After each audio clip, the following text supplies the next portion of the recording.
Hey there, Vernacular Faithful. Redcoat here, and I have another instruction booklet to go over with you. This is The Lion King. So, we've seen a number of tie-in books already. So I am actually curious to see how this one works. I think I remember reading through this one in the past as a kid, so I think there might be some extra interest in here.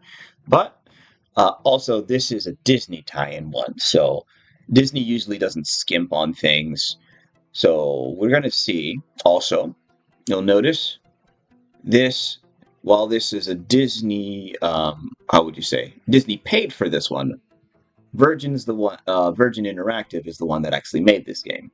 So it's important to note that that is a part of a general game creation stuff. You'll have the company that actually requests the creation of the thing, and then you'll have a subcontractor that actually makes the thing. And if you're paying attention to your intro screens on your video games, you will see that, where sometimes something is made in-house, in which case you'll only have the name of the company that made it. But other times you'll have like 3 to 4, 2 to 3 to 4, 4 in a very extreme case, different sub-companies that came underneath to actually buttress and build the game. So, it's a good thing to pay attention to when you're on your opening screens for your games. At least, that's always been the tradition. So, without further ado, let's go ahead and take a look at this guy. I mean, already, we have some interesting things going on here. So, for those of you familiar with The Lion King, we're looking at the final action scene in this right here, where you've got the flames in the background, the scars, got the hyenas over there, and this is also a good part. Another part of this whole deal is creating the you're the hero, this is the bad guy. This game is about you beating this guy. There's a little bit of messaging just in the way that this is set up. But yeah, and then just instruction booklet. I do kind of feel like just put that there. Like, I mean, with all of the orange and the brown and everything, I guess they needed to make sure it was very clear. But one other thing here, and we'll actually see this with another one of the Disney ones, is they didn't go with the standard black and then picture there, because that's more of the Nintendo things on the SNES. So this one is just full screen art. It's like, you should buy this because it's a Lion King thing. We want to make sure you absolutely know this is a Lion King thing. As I think the box art's a bit different from the instruction manual, actually. But anyway, let's go ahead and open this guy up. Hi, Rafiki. Well, that immediately made me look at the warning. So, good job, Disney, or rather, good job, Virgin Interactive. You think they're probably going to be. There's probably a little bit of give and take there with them actually designing this thing. This is probably going to be a treat, I think. But yeah, Nintendo seal. I notice it's not boxed off in a square thing. Although the table of contents is definitely boxed off, but we're using some African stylings here. So yeah, that's really neat. So let's keep going. And the sunset, aping the oranges at the beginning. However, here it's the fires of conflict, and this is the fire of dawn, or rather the sunrise, I should say. I've actually seen one of these sunsets. It's pretty beautiful, actually. Well, sunsets. Yeah, I've seen one of the sunsets anyway. But yeah, so even though we have that first part, which is just like, wow, this is going to be cool, then we get to here, and we have this beautiful imagery in the background. But as far as the actual text itself, it's pretty straightforward and nothing too big, just using empty space to separate things. But honestly, it all kind of blends together. Nothing really popping out to me here. Very subtle, maybe a little too subtle. And then we got patterning back here, just making that just to cheetah pattern, golden cheetah. And just talking about, hey, here's your controller, and your attention is immediately drawn over here. And then when you come over here, we have the in-game images, which they actually put a little bit of work into for the character stuff, and just like this is how you pounce. This is the pounce action. This is the roll action, slash action, mauling and grabbing, because you play both as young and old Simba. Actually, you spend most of the game, a larger portion of the game as young Simba, or at least if you're as a player, you're probably going to be spending a larger part of the game as young Simba. There's actually a bit of an interesting shift once you become older Simba and things, because the initial game plays a lot more like your standard platformer. But yeah, to do this, press this. But yeah, like looking at this, like I'm drawn to here, but then I'm drawn over to here, kind of deal. And again, they use the imagery, just not with the same level of draw that you would normally see in a Nintendo thing. And then they have roaring, and then there's like, kind of wish they had a picture of like right here, Pumbaa and Timon. That would have been good, because as it stands, it's just kind of like you just kind of have to keep your attention on here and read this, and randomly the hyenas are here. Randomly the hyenas are there. That does, I mean, it's just to add interest, I think. So there you go. And then we have another pattern. This is Jaguar print, if I'm not mistaken. It's either Jaguar print or another thing, which is interesting because jaguars are rainforest animals. I'd have to double check and make sure that I'm actually thinking of that correctly, because I believe, unless that is giraffe print and this is cheetah print. Whichever. And so, again, I'm kind of disappointed. I was expecting them to have at least some kind of in-game screen or something, but no, it's just more text. So that's interesting. So they're using a lot of stylistic things to make the screens more interesting, but at the end of the day, it's still kind of basic in a different way. I do appreciate that they use the in-game imagery for the different special items that you can pick up, and you also have, well, okay, so that's just a stain. That's not a part of the book. Apparently, I spilled something on this when I was younger. Interestingly, hold on. Yeah, okay, so they waited until page 8 to actually start telling the story of the game. That's interesting. Most things are a little bit earlier on with that. Like they put the story before they tell you about the controls. Like they want to give you the buy-in. That's interesting. That is interesting. Oh goodness. Oh goodness. Ah man.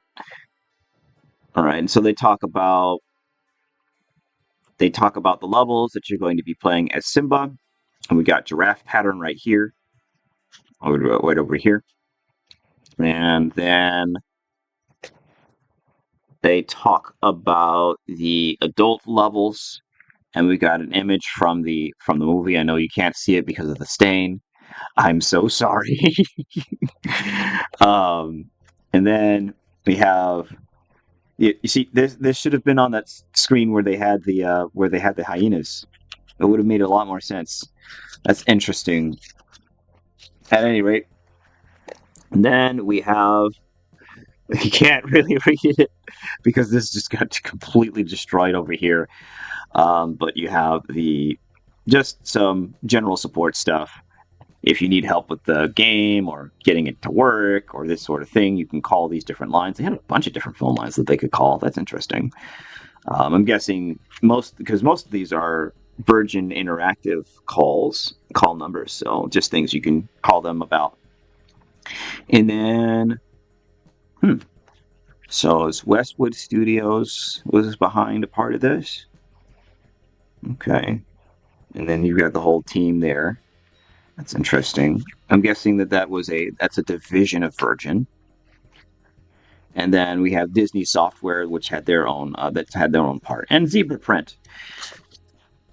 Well, this is Zebra Print. So what is this? I don't know what animal that is. I have no idea. But yeah. So we actually had a decent team connected to this. All right, okay. So there's actually 3 different, because you have Westwood Studios, which, I mean, they're not credited on the front, so I'm guessing that might have been a subcontractor for the subcontractor. Hmm. So you have Westwood Studio, then you have Disney Software, and then you have Virgin Interactive Entertainment. And I don't know what print that is. And then the warranty information. And okay, this time it actually makes sense to put Zazu on there because he's the warranty. He would be the guy there. Before I get back over here. Yeah, that is interesting. So you had Westwood Studios, Disney Software, and Virgin Interactive. And I'm assuming, what is this? So you got the coordinators, design support, and the analyst, and testing. And, oh, hey, Tracy Veal and Lana Sproul. They're the ones who designed this manual. But yeah. So Westwood Studios was subcontracted out either by Disney Software, probably subcontracted out by Virgin Interactive. They grabbed them to do the work because they actually did the chip design. They Edith is the one who wrote this manual. And let's see here. They did the chip design. They designed the levels, the background art, the animation render. Yeah, so Westwood Studios did most of did all of the actual building work. And then Disney Software, they had a production. They did mostly art. They had an administrator for the software. And I think the musician is actually on the Disney side. Yes. Yeah. So the musician is on the Disney side. And let's see. Yeah. Yeah. So a lot of production coordination and then music, as well as some specific art, comes from Disney. Well, that's interesting. So yeah, this is a 3-layered production there, which explains a little bit. I mean, I think the Lion King game, while it's not as well remembered as some, it's still one of the better franchise tie-in games that came out on the SNES. I remember I played it a lot. And of course, yes, you've been seeing this. Yes, Gargoyles was going to have this was an advertisement for a video, although they did get an SNES game. I never actually got to play that one though. But yeah, this was a great show. I loved this show. Coming to video in 1995. And there you go. I guess I should also note, of course, it's interest. Well, no, it makes sense that they decided not to put an advertisement on the back. As once again, this is supposed to point back to the movie. So it would make sense that they keep any additional advertising on the inside of the book so that on the outside of the book it's still unified of like, now that you've bought this game, go buy the movie. And that is a part of advertising thugonomics and also brand management, because you want to kind of have a bit of a content loop going on where your different elements point to other elements that you have. So with the Lion King, this points towards the movie, which would also point towards the video, which would also point towards various merchandises, particularly Simba, Pumbaa, and Timon plushies, and the hyenas. I don't think they probably made a couple Scar plushies. I don't think those would have sold quite as well as the hyenas or Simba, or Pumbaa in particular. Pumbaa and Timon. I feel like those characters were more fan favorites. But that's kind of the deal there. It all kind of creates this loop of now that you've bought this, why don't you buy this? Now that you're a fan of this, why don't you buy that? Now that you're a fan of that, why don't you buy this? And there's two ways that you can look at that. You can look at that in the cynical way, which is just, we want more money, so we'll point them at that thing because we think they're going to buy it. Or you can look at it as a value add, where this person is obviously a fan of this thing. Value is added to their life by interacting with this thing. Essentially, when we say value, either it makes you feel happy, it allows you to create memories with other people. I mean, that's, watching The Lion King with people. I dare say, in the modern era, anybody who's done a review of The Lion King is adding value and possibly adding money to themselves by reviewing the thing. But yeah, that's kind of the deal. So you can look at it in both ways, and I think it's kind of a mixture of both, because, I mean, at the end of the day, when you're selling a thing, you want to make money off of it. I mean, ideally. So there is an element of wanting to make sure that if somebody is going to buy something, that they have the ability to see it and buy it, and be tempted, so you can upsell them. That is a thing. But at the same time, there's also the fact that there are people that genuinely get a certain amount of good feeling from well-crafted and well-made items that can follow them through life. I'm certain there was somebody who had a Simba plushie that was like their favorite little plushie, and that's it's a line that you have to kind of walk when you're looking at art creation. So anyway, look at me throwing this thing down. Well, I already abused it in a past life. So that is vernacular. That is The Lion King, and I am Redcoat of Vernacular Games. We do video game consultation, and we can help you figure out ideas. Take your ideas from raw based stuff to a fully fledged game design document with product comparisons, with various with the game designs, the general plans, and how you're going to get from A to B, as well as a schedule. From we're going to be going this way, we're going to get to alpha and all that stuff. We can help you figure that stuff out. In addition, we also work with board games. We can help you flesh out your statistics, figure out exactly how this is supposed to work, what kind of audience you're leaning towards, if you're actually splitting your audience in half, all that sort of jazz. And also, we do comic book help as well. We have a team that is able to storyboard. We're able to get refine your plot if it looks like it needs something. Of course, that's with your permission, of course. And we're also allowed. We also do coloration. We do final polish. We can get things all laid out we can get the pages all laid out such that you can actually publish them. We can do all that stuff for you. So if any of those services interest you, you can reach out to vernaculargames@gmail.com or redcoatvernac@protonmail.com. So, without further ado, this has been Redcoat of Vernacular Games. Play the games you want to play, boyos. I'm signing off. Have a wonderful day.